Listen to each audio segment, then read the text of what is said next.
Jean-Jacques Latour, vous êtes responsable expertise dans le dispositif national d'assistance aux victimes de cybermalveillance et de sensibilisation des publics aux risques numériques. C'est pour ça qu'on vous a invité aujourd'hui dans cette partie média avec cette question autour de des cyberguerres, de la cyberguerre. Je vous ai posé la question en vous disant est-ce qu'on est en cyberguerre?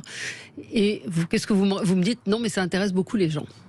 Oui, c'est vrai qu'à cybermalveillance.gouv.fr, on est de plus en plus sollicité par les gens qui se posent vraiment des questions quant à leurs usages personnels et ce que cette cyberguerre dont beaucoup de gens parlent pourrait avoir comme impact directement pour eux. Donc ce qu'il faut savoir, c'est que la notion de cyberguerre, en fait, est quelque chose qui date du début des années 2000 à peu près. Où par rapport aux conflits tels qu'on pouvait les connaître jusqu'à présent, qui se déroulaient sur terre, dans les airs et sur les mers, les conflits pouvaient également se dérouler dans le cyberespace, dans une société qui était de plus en plus interconnectée et très dépendante du numérique, pour l'ensemble des concitoyens, mais également pour le fonctionnement des institutions.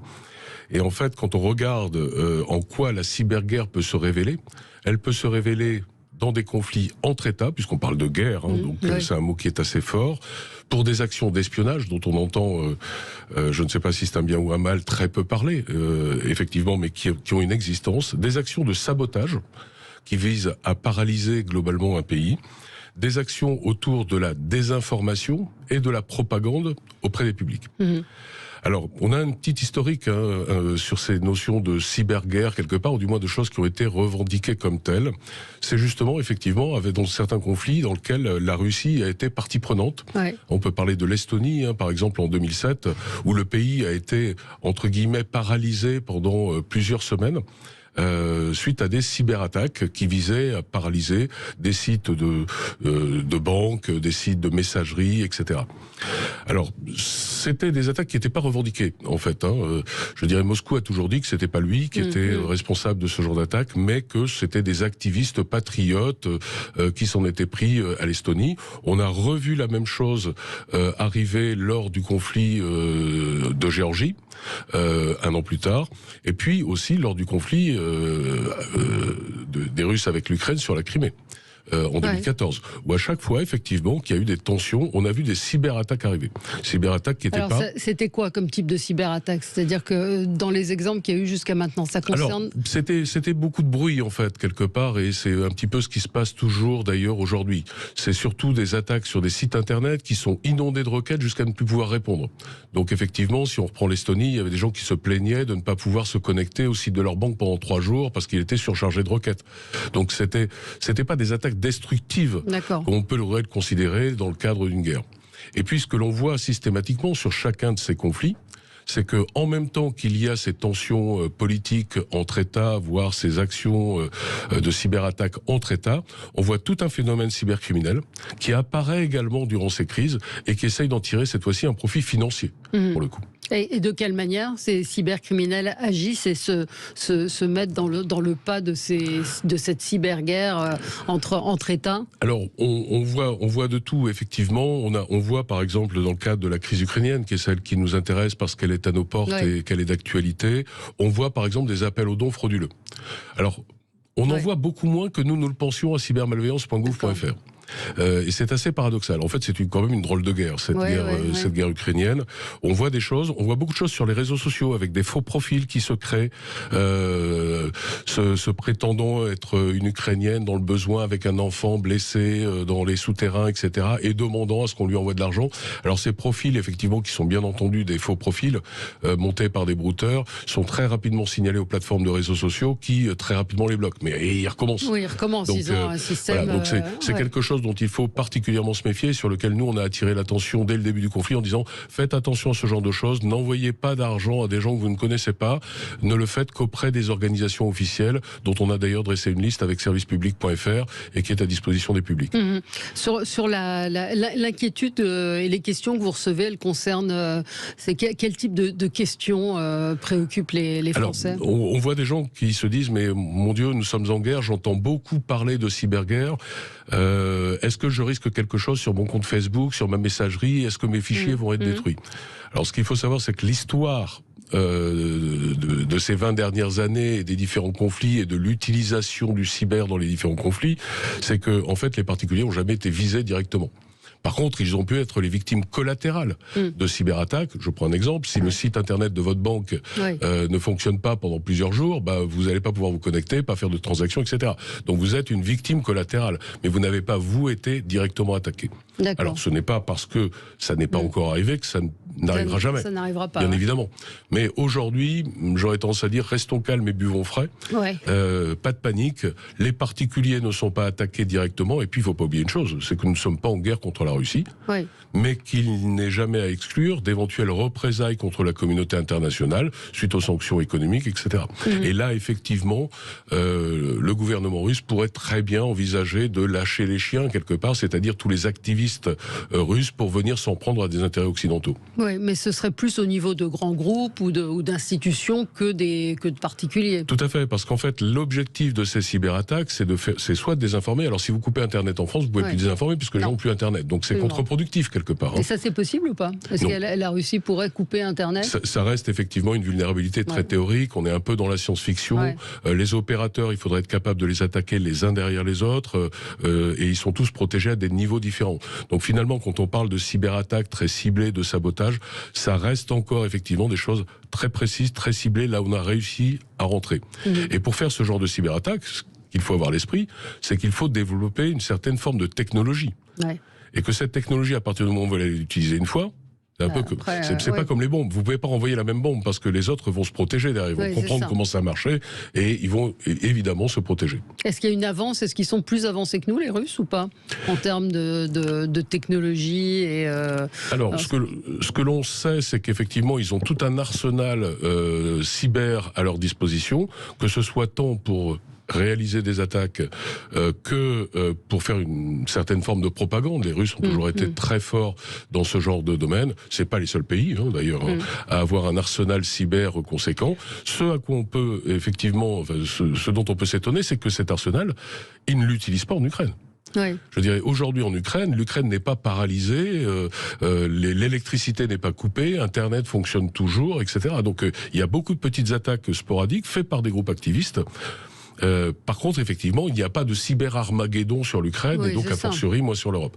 Une des raisons qui pourrait expliquer ça, c'est que quand vous lancez une cyberattaque, lancez un virus, quelque part, c'est un peu comme un virus biologique.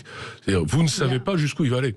Et donc, il y aurait des risques potentiels d'effets collatéraux, notamment sur des pays de l'OTAN, qui pourraient ne pas être neutres, avec un risque de réplique dont Moscou ne veut certainement pas. Sur la cyberguerre, est-ce que c'est l'avenir? C'est une des armes qui pourrait se développer à l'avenir? C'est une des armes qui est déjà utilisée quelque part. Mais encore plus, ce que je veux dire, c'est que ce soit un vrai moyen. En tout cas, beaucoup de pays dans le monde investissent sur ces sujets-là, se préoccupent de ces sujets-là. Maintenant, effectivement, ces cyberguerres feront... s'il y a des morts, c'est des morts collatéraux, ce ne sont pas des morts directes. Oui, des morts directes, oui, absolument. On a les Anonymous qui, eux, vont, à l'inverse, hacker les services russes. Alors oui, effectivement. Et aujourd'hui, quand on observe, comme c'est notre cas, cybermalveillance.gouv.fr, on a un peu l'impression qu'il y a plus d'attaques contre la Russie qu'il n'y en a contre l'Ukraine. Voilà. Et notamment avec le mouvement des Anonymous, qui génère, il faut le dire, plus une cyberpagaille qu'autre chose. On n'est pas dans la cyberguerre. Ce sont des attaques de faible niveau qui visent des cibles un peu emblématiques pour faire parler, mais qui sont effectivement des cyberattaques qui n'ont pas de gros effets dans la durée. Un auditeur nous dit, j'ai lu qu'il pouvait couper les câbles marins, info ou intox. Oui, mais ce qu'il faut savoir, c'est qu'Internet, c'est un réseau maillé. C'est-à-dire que quand vous ne pouvez plus passer par une route, il y en a d'autres qui se profilent à vous. Ça peut être par les satellites, ça peut être par un autre câble sous-marin, etc. Donc couper un câble sous-marin va poser potentiellement un problème, mais il va être très vite résolu, puisqu'en fait, le principe même d'Internet, c'est ce réseau maillé qui fait que même quand on coupe une branche, l'information continue à circuler.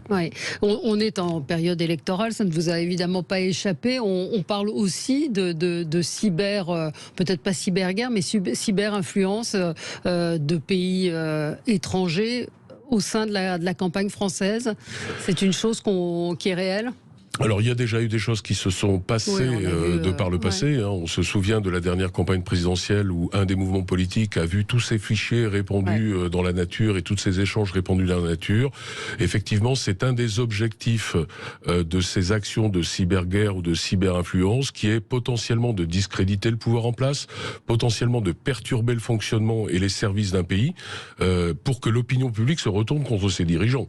Je veux dire, c'est un des principes. Oui, c'est un des principes et donc il faut être vigilant.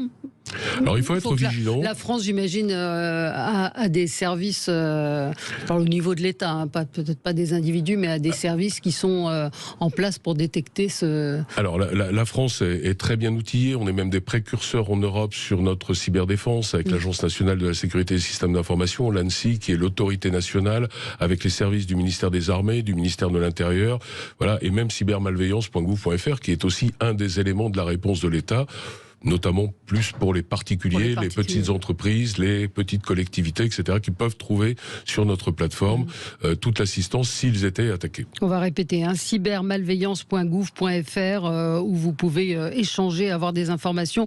Beaucoup d'inquiétudes, hein, vous avez raison, beaucoup de gens qui sont intéressés, beaucoup de nos auditeurs qui sont intéressés par ce sujet de la cyberguerre. Encore une fois, peut-être rappeler que les particuliers ne risquent rien, il n'y a pas de risque particulier pour... Alors, on ne peut pas dire qu'on ne risque rien parce que le conflit peut tout à fait dégénérer, etc. Donc on n'est pas là pour faire de la politique fiction. Nous, ce que l'on dit, c'est que depuis un mois où on nous avait promis un raz-de-marée cyber et de cyberattaques partout dans le monde, et avec Internet coupé et plus rien qui ne fonctionne, en fait, finalement, c'est pas du tout le cas. Peut-être parce que les belligérants n'y ont pas intérêt. Et ce que l'on constate le plus, effectivement, c'est une véritable guerre de l'information par les deux belligérants. Et là aussi, pour nos publics, et pour vos publics, quelque part, c'est aussi de leur dire, faites attention à tout ce que vous voyez sur les réseaux sociaux, recherchez des sources fiables d'informations, parce que les deux parties tournent un peu la vérité à leur avantage. Voilà, donc... ne pas tomber dans les pièges, ne pas tomber dans ces escroqueries d'appel aux dons, etc. Et puis prendre quelques mesures de cybersécurité à titre personnel simple. Faire une petite sauvegarde de son ordinateur, de son téléphone. Voilà, ça mange pas de pain. On retrouvera ses fichiers s'il y avait un problème un jour. Utiliser des mots de passe un peu solides. Des mots de passe différents. Voilà, et faire ses mises à jour. On se souvient de ce que vous nous avez dit la dernière fois. C'est toujours effectivement un peu les mêmes réflexes. Et je pense que ça, c'est suffisant parce que si les particuliers doivent être atteints demain par une cyberattaque, ce sera de manière très indirecte et en aucun cas de manière directe, contrairement aux inquiétudes que les gens peuvent avoir. Qu'est-ce qui s'est passé avec la sécurité sociale ? Il y a eu un piratage des fichiers. Alors, il n'y a pas eu un piratage des fichiers. En fait, il y a eu le piratage de comptes de 19 professionnels de santé qui avaient accès à la base centrale, entre guillemets, des assurés sociaux, et des cybercriminels, en fait, en ont profité pour pomper des données au travers de ces 19 comptes piratés. Voilà, et ça a concerné à peu près 510 000 Français. Et qu'est-ce qu'ils vont faire de ces données ? Ils vont se les revendre et ils vont les utiliser. Je dirais que c'est vrai que ces informations sont très riches et ont une énorme valeur pour les cybercriminels. On en avait parlé lors de ma première intervention en janvier. Mais aujourd'hui, quand on va vous appeler en vous disant bonjour, c'est votre banque, vous appelez bien Madame Valérie Expert, vous habitez bien à telle adresse, à tel numéro de téléphone, vous avez bien telle adresse mail et tel numéro potentiellement de carte bleue, vous y croyez. Quelque part, vous dites j'ai confiance, qu'il me connaît, donc j'ai confiance, donc je délivre des informations. Et là, ça peut avoir effectivement des effets assez catastrophiques. Et on voit notamment, dans le cadre d'arnaques bancaires, des gens se faire dérober plusieurs milliers, voire dizaines de milliers d'euros. Ah oui, donc vigilance, savoir qu'on ne donne jamais ses codes par téléphone. On ne donne jamais de code par téléphone. Et puis si on a le moindre doute, on appelle sa banque ou la personne qui est censée vous solliciter. On rappelle toujours dès que c'est un petit peu suspect. D'accord. Eh bien, un auditeur nous dit votre intervenant devrait aller chez Hanouna, cela pourrait rendre service à ses fanzous. Je ne sais pas. Écoutez, on va lui suggérer effectivement. On a Stéphane qui nous dit c'est bien d'avoir autant de services, mais c'est opaque pour les utilisateurs. Non, allez sur le site cybermalveillance.gouv.fr. C'est très bien fait, très clair, et nous on est toujours ravis de recevoir Jean-Jacques Latour, responsable expertise. Vous venez régulièrement ici sur Sud Radio pour nous alerter, nous mettre en garde et nous aider à décrypter ces arnaques, ces cyber-arnaques. Merci à vous. On se retrouve dans un instant pour un tout autre sujet. On va parler de la Corse. Merci Jean-Jacques Latour. Merci. Sud Radio, 10h midi, Valérie Expert.